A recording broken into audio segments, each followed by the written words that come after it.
recorded live at 4ZZZ Studios, Meanjin, Brisbane. On 102.1 FM. And broadcast across Australia on the Community Radio Network. You're listening to Zed Games. Zed Games brings you the best in gaming news, reviews, community and culture. Want to reach out? Share your hot take? Or do you just want to share your favourite game? Find us on socials at EBGames AU.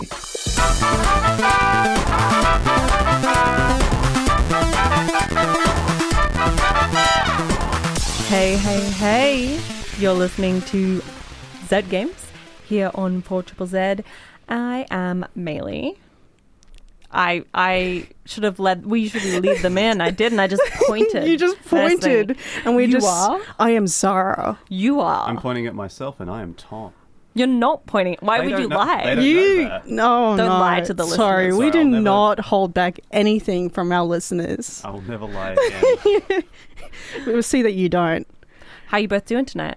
I'm doing good. You know what? I'm doing great. I'm so happy to hear that. Yeah. Why are you doing great? I don't know. As soon as like the comes in, and then you do like your hey, it's just like Zed Games, and I'm always happiest when I'm on Zed Games. Everything's gonna be all right. Exactly. Everything's gonna be all right because we've got an hour of gaming music, gaming news, gaming reviews. All the good bits. You can leave the outside world outside and just think about video games. Think about all the time you're going to spend inside. Yeah. It's time to look internally, everyone. Internally into games. What have you both been playing lately? Oh, I've been getting back into Pikmin 4. Oh hell yeah! I just need to see my little guys just. Oh my god, they moving are obstacles. The littlest guide They're so that's ever little guide. What's your favorite Pikmin color? I'm Red. quite. Whoa. I respect that. No, yeah, they're tough little buggers. Maybe the electric ones, the yellow. Mm-hmm. That you can throw them really far. I think I'm a purple Pikmin guy. You can't go wrong with purple. Yeah. Like those guys. Wow. Yeah. Strong ones. Just swole. That's what I want. I want some muscular Pikmin. Muscle bound Pikmin. But yeah, I've been good.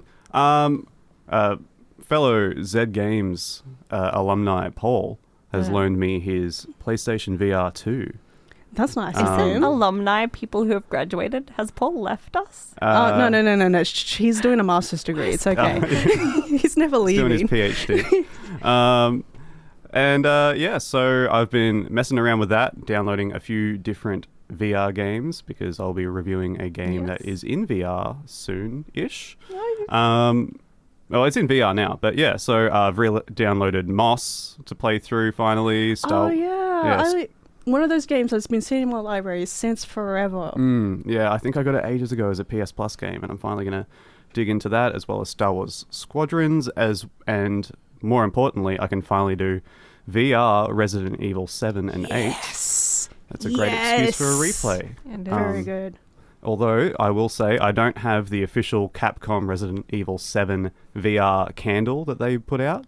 Wait, I'm sorry. What? So, when that came out on VR, I'm not sure if it was officially licensed, but it was labeled as the Resident Evil 7 VR candle. So, to fully immerse yourself in the world of this moldy, monstrous, swampy cabin, you could light a scented candle that smelled like sawdust, mold, mud, dirt, and blood. That's the future of video games right there. Yeah, that's true immersion. No, you know what?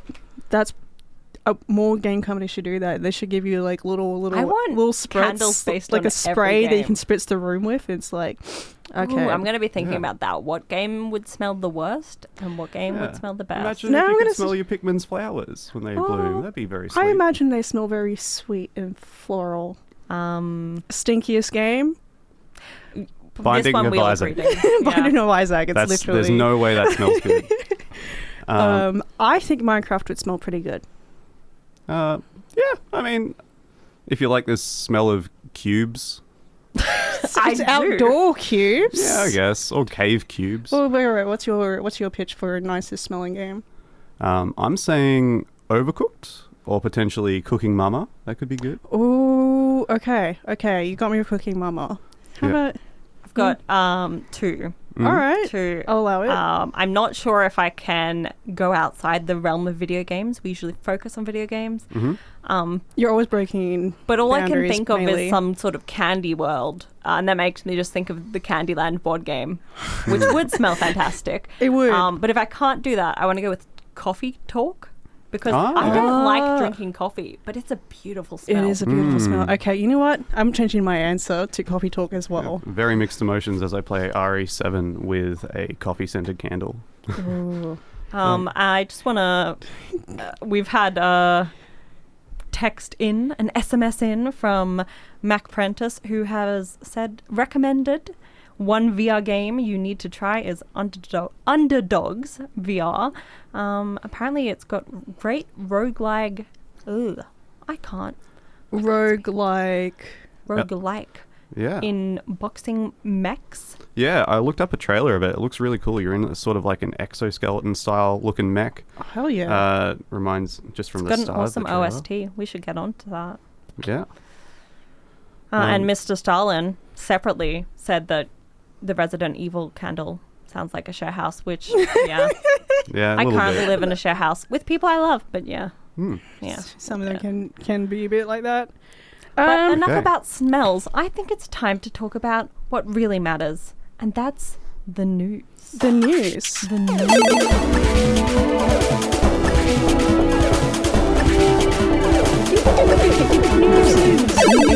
news time. News. Did you like that? Was I that do It was love very that. good. It was Yeah. very, very good. This week in gaming news, scrambling around delays.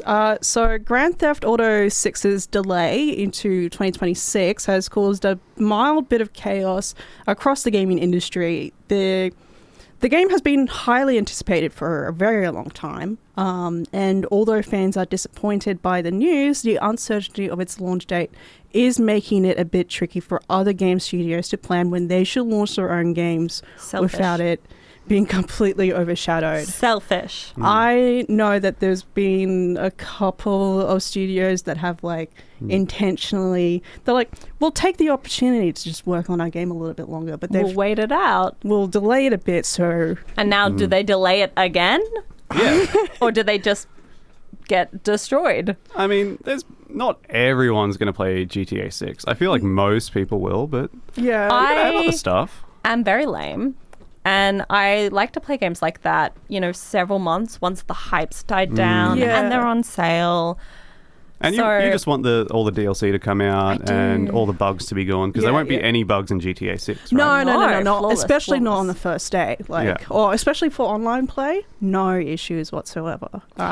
Speaking of delays, Ubisoft will be delaying multiple large projects in order to create the best conditions for success after they review their pipeline. 2026 to 2028, we should apparently expect some significant content coming from our largest brands. 2025 has been an interesting time for Ubisoft with layoffs, studios shutting down, and major restructuring. Ubisoft has reported that it's laid off like 3,000 people since end of 2022, Yeah, September. Wow. yeah. That's a lot of people. It was a big studio. It's one of the biggest names that's been around for a And long, there have long been a lot of time. layoffs since then. That makes sense. Yeah, it's kind of been a bit of like a monthly segment in the show where another 200 to 500 people let go. And it's just kind of, it does put a lot of uncertainty around some of their bigger projects. Well, I don't mind about that, because I feel like all of my favorite games that have come out of Ubisoft over the last 5 to 10 years have all been their smaller projects. I really liked the Prince of Persia game that they put out. I would love to see a new Rayman game. That would be really cool. That would be sick. And look, Assassin's Creed was surprisingly okay for someone who doesn't particularly enjoy Assassin's Creed that much. Look, they've got some good games, and I would like to see, obviously I'd like to see more games from anyone in general. But hopefully there'll be some cool recognizable names coming from Ubisoft. It would be nice if they focused a little bit more on their smaller projects and maybe some new IPs and just kind of have fun with making games again. Yeah. Well, In other news, don't worry, Kingdom Hearts fans. Square Enix has given an update on Kingdom Hearts 4, which was first announced in 2022. News on the game has been few and far between, with some gameplay details revealed, as well as Sora featuring as the main protagonist. Surprise, surprise. Well, here is the update. They have not forgotten about it. The studio is hard at work and have asked fans to keep an eye out for further updates. That being said, Square Enix has cancelled the mobile spin-off Kingdom Hearts Missing Link. I feel like we know Kingdom Hearts 4 is coming.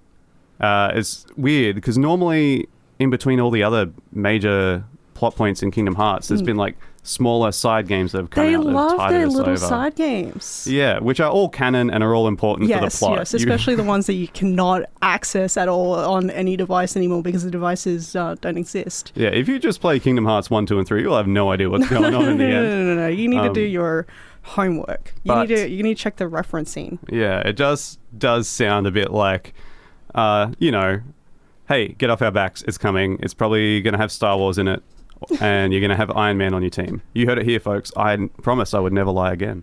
So that is true. Tom did true. say he'll never lie again. So surely Iron Man is going to appear in Kingdom Hearts 4. Yeah, Hell yeah. that's it. Hell yeah. Let's all sigh together.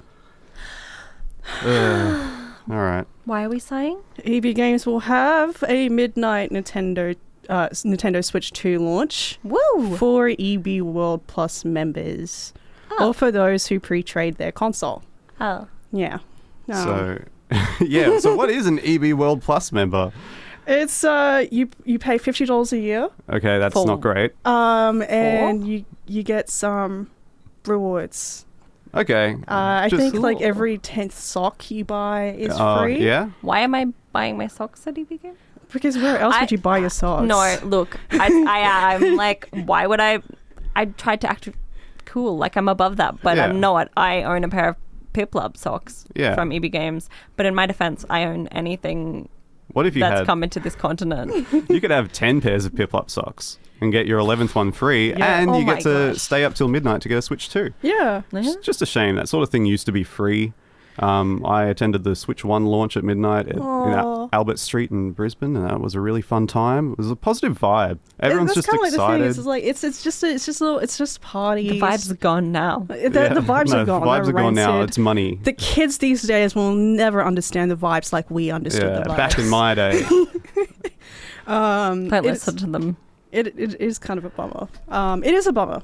That's just what I have to say about that. I get it's rough though because I feel like a lot of people aren't going to them anymore. No. So I why would they mean, keep doing them as much? I would have gone, but now I have to pay $50. You're gonna spend hundreds of dollars on this Switch. That's not the point, That Maylee. could be Don't- 1/3 of a Donkey Kong, okay? Okay. Anyway, we have some news nibbles. Let's get through them real quick. Riders Republic is the latest game to be announced for a movie adaptation, reportedly to be directed by Adil Al-Abi and Bilal Fallah, who worked on Bad Boys, Ride or Die, and even directed Batgirl. The movie Warner Bros. Cancelled after they finished filming. And Fortnite leaks have revealed that there is an upcoming concert in-game featuring Sabrina Carpenter, who is one of the Fortnite characters, and also a singer. Yeah, I have seen footage online of Sabrina Carpenter players refusing to shoot other Sabrina Carpenter players. It makes sense. Yeah. That's what I know of Sabrina, That- and she's... The community that we used to have in midnight launches has moved to Fortnite. We need to move to Fortnite. We need to get on Midnight launch the Switch 2 on Fortnite somehow. Dress code, Sabrina Carpenter. Yeah. There we You're go. not allowed to buy a Switch 2 unless you own that skin. Yeah. Maylee, do you want to run us through the upcoming games real quick? You'd like that, wouldn't you? I think I Yes. would, yeah. That'd be nice. That's why I asked. We've got Doom The Dark Ages coming out on May 15th. That's today. Oh, I wonder if that's relevant later. What? We've got also today Into the Restless Ruins is coming to PS5, Xbox, Switch, and PC. Tunnels MetaQuest. Tunnels is coming on MetaQuest. Just thought it was a cool name. Tunnels MetaQuest. And Preventure, the Wild Co-op is coming to PC. on May 16th, Capcom Fighting Collection 2 releases to PS4, Switch, Xbox, and PC. Woo. On May 20th, Dune Awakening releases on PC, and Roadcraft releases to PS5, Xbox, and PC. Finally, on May 21st, Fantasy Life 1? It says I, but I think it's 1. Fantasy Life I, The Girl Who Steals Time, is coming to PS5, Switch, Xbox, PC. That's so cool. What's she stolen time for?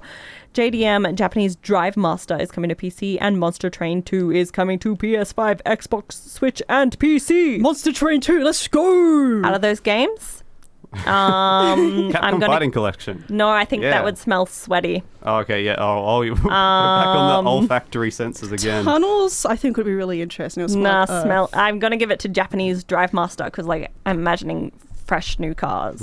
I hope so. I hope so. Okay, let's get into some news. It's just a little bitty. Gets me warmed up.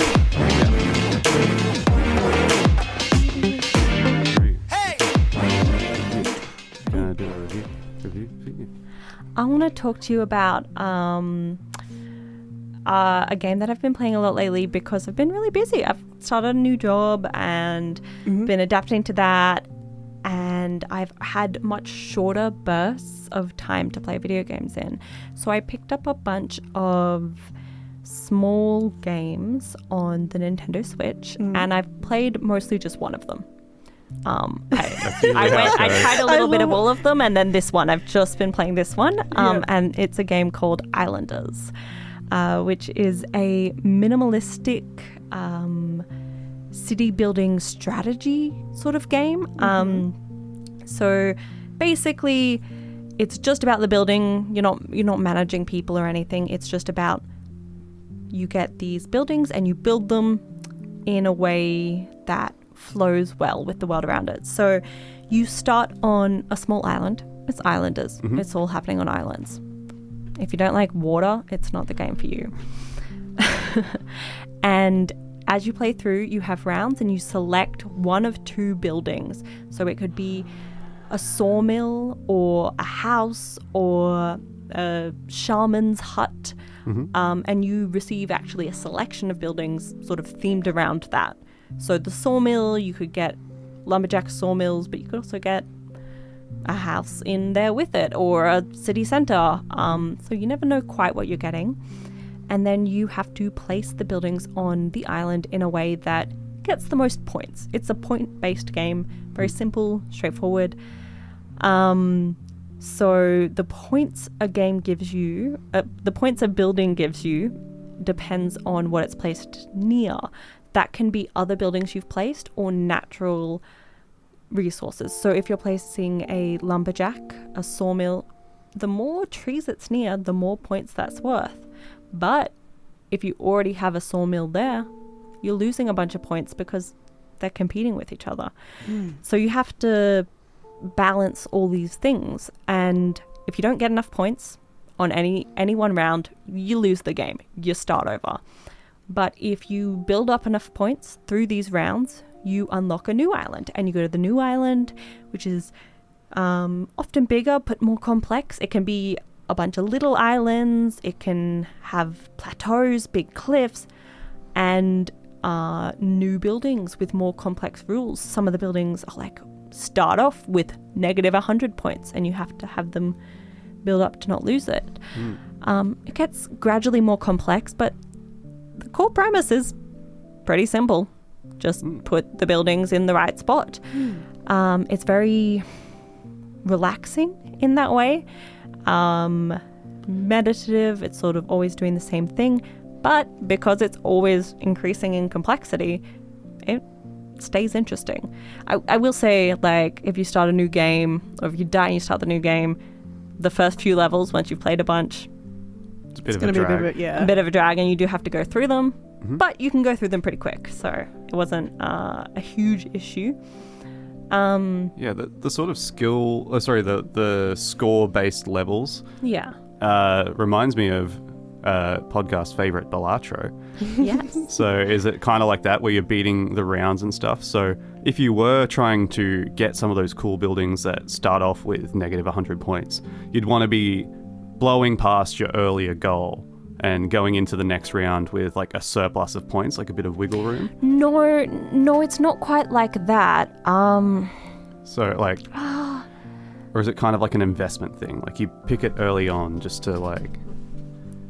No, I guess it's sort of like that. It's, you don't know what you're gonna get, ever get in the next round. You don't know what you're gonna be offered, and you don't know what you're getting, so you can't plan it too far forward. But if you do pick the easy hand, you can bank up points, and you can actually go into surplus so that, I did like 2 rounds worth of points and the next round I didn't quite do enough. You actually do stay in the game. So it is a bit of that. Okay. But yeah, it's just trying to keep it balanced in a way you don't know. Yeah, I guess so. Yeah. It's... That game just is more stressful in my mind. This And is this is more very of like relaxed. It sounds a bit like managing an economy, basically. Like you're just trying to make sure that anything that sort of could potentially happen, hopefully doesn't happen. You mitigate some. Well, yes, definitely like that. But one of the developers of this game, actually, I read a bit about what they said, and they said that they designed it wanting it to sort of be, and they built it up to be sort of like creating a garden. And you have to put the right flowers next to each other, and you never know quite how everything's going to bloom or grow, how big they're going to be until they do it, and you don't know. Not exactly that, but it's sort of that meditative planning. Yeah. I get it. So it's kind of like by the time you finished a round, your island's going to look like really aesthetically pleasing, or like it's going to feel efficient or well planned. Is that kind of the vibe? Oh, that's always the goal, but it is one of those games, it sort of challenged that in me, that I knew this is aesthetically pleasing, but I can't afford that. I need to do what gets me the most points this round, so I have to put this sawmill, I was trying to think of a bad building, here, and I don't like it, but you have to do it. I will say something I found interesting about this game, the closest game, the most similar game to this is Dorf Romantic, which I'm a big fan of. Not many of people on the show have played, but it's a similar game. And I found out that they both came out of projects from the same university in Germany, which is really cool. Something is in the water over there for just really chill city building games. I want a sip of that water. Yeah, let's go. Let's go. Are you paying? I don't know. Hang on. I've got 2 Netherworld tokens in my pocket. I think that might be enough. Yeah, let's call Yeah. Qantas. Well, we're going to go figure that out, but I think that's enough the to game. sell my point. While you wait, pick up the game. Oh, no, sorry. The most important part of this review. Yeah. I'm so sorry. The biggest selling point of this game is it's really cheap. Yeah. It's really cheap. Nice. You can pick this bad boy up for a couple of dollars. A couple Couple of dollars. I grabbed it for like $2.80 on the Switch store. Wait, can I buy it with 2 Netherworld tokens? Maybe. Talk to the developer. I don't know. You may have to learn German. Yeah. And that is Islanders on, That is on the Islanders Nintendo Switch? On the Nintendo Switch, the Xbox, the PlayStation, and the PC, Mac, and Linux. They're everything. all over. Yeah. But not mobile. I feel like they should bring it to mobile. I sounds don't like think it'd it's It would be gonna pretty good for happen, the mobile. though. Yeah. All right. I'm going to do my little ditty to get out the review nerves. Always pick the shaman. I like the shaman. In his little hut. He gets points for being near flowers. It's great. That's lovely. Flowers and seaweed. That's all I need in my life. That's adorable. You're listening to Zed Games at 4ZZZ. You're listening to Zed Games on 4ZZZ. Oi mate, you're listening to Zed Games at 4ZZZ. You're listening to Zed Games at 4ZZZ. You're listening to Zed Games at 4ZZZ. You're listening to Zed Games at 4ZZZ. You're listening to Zed Games at 4ZZZ. You're listening to Zed Games at 4ZZZ. You're listening to Zed Games at 4ZZZ. Got a bit carried away. Hello. Welcome back. That was my arm on the table. That wasn't a fart. I don't know if you heard it. Genuinely, it was really loud You for me. truly just outed yourself. I don't know if they heard it, but it was really loud on this end. Here at Zed Games, one of us always tells the truth and one of us always lies. No, it was my arm on the table. I swear. No, now I sound like I'm lying. No, there's no lies. There's no lies. We're going to go work this out. I'm going to let Paul talk to you about a game he's played, and I'm going to go cry, I guess. Take it away, Paul.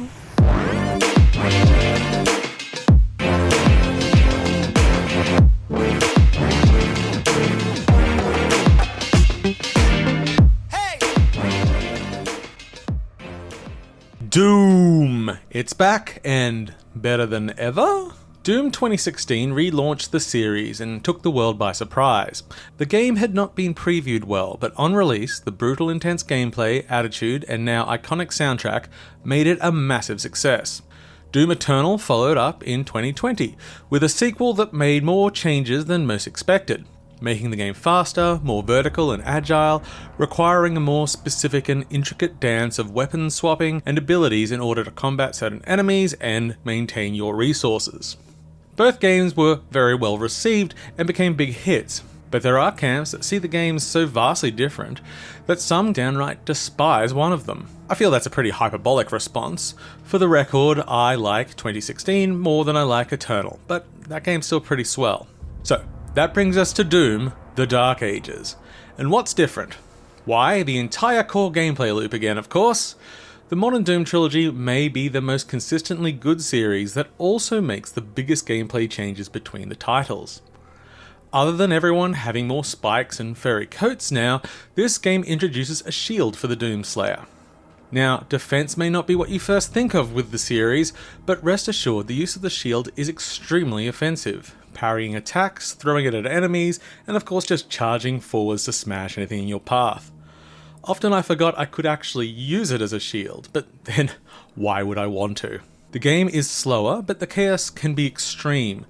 Your power in this game is intense, sometimes feeling almost Dynasty Warriors-esque, where most of the crowd doesn't matter and your focus is on the overall battle and specific enemies.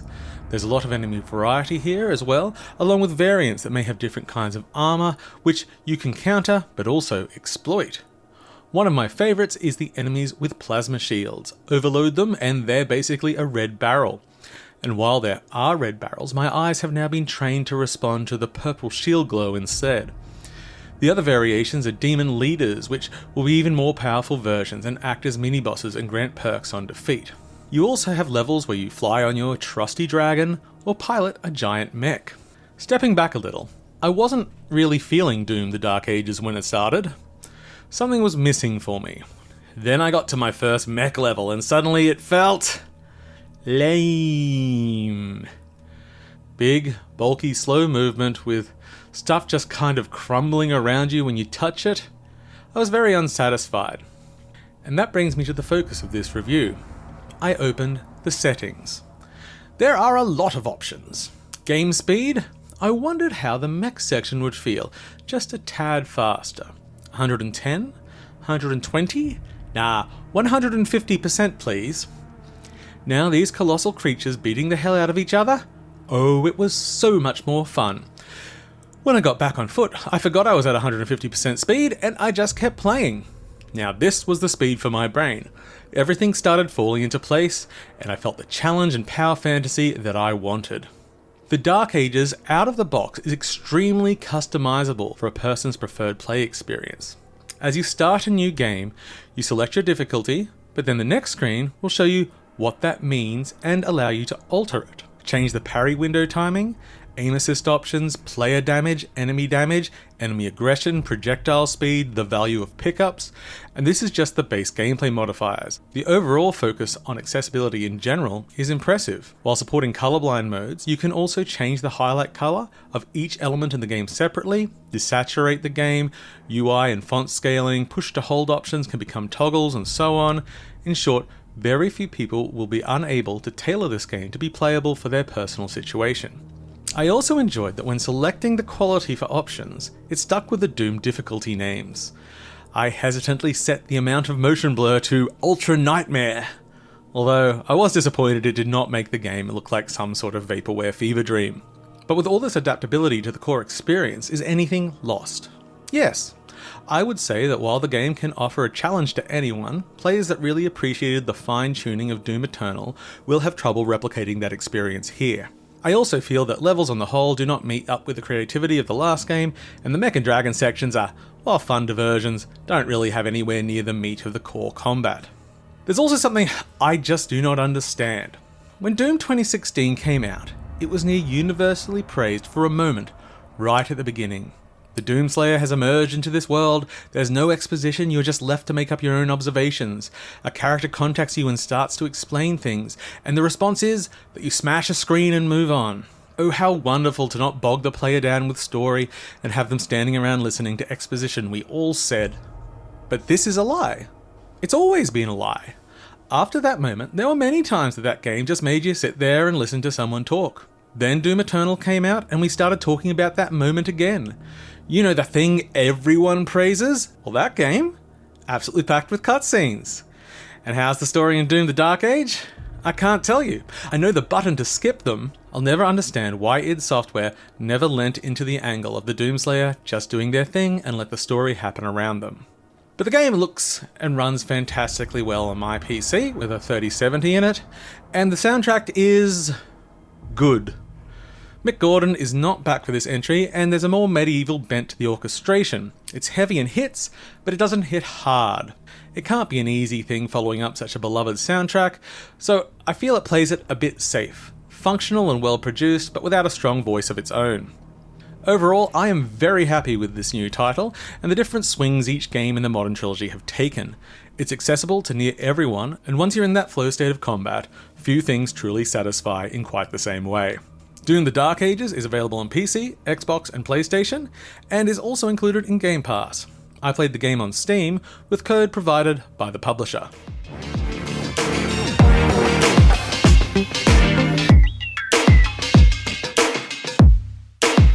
Let's drink the Kool-Aid of good times. Yay! Yeah. But we already did, because it's the end of the show. Oh, we finished all the Kool-Aid. Yeah. It was tasty, though. But we'll have more Kool-Aid next week. Or cordial, or tea, or good smelling coffee. But it's only to smell, not to drink. That'll be really weird if you just tuned in, but I won't explain. So thank you for listening in, and thank you to both of you for joining me here in the studio tonight. No, thank you so much, Maylee. Always this has a been pleasure. It's always so much fun. I love talking about games. I love talking about what games smell like. And we really had it all tonight. So I'm as happy as a clam right now. Yeah. And Doom sounded good. Doom sounded pretty good. Doom sounded good. Except for the parts that weren't as good, but No, they sound good to me. Thanks for listening to Zed Games. If you'd like to listen to more, you can find us on the Community Radio Plus app. Or find us on socials at ZED Games AU. See you next time.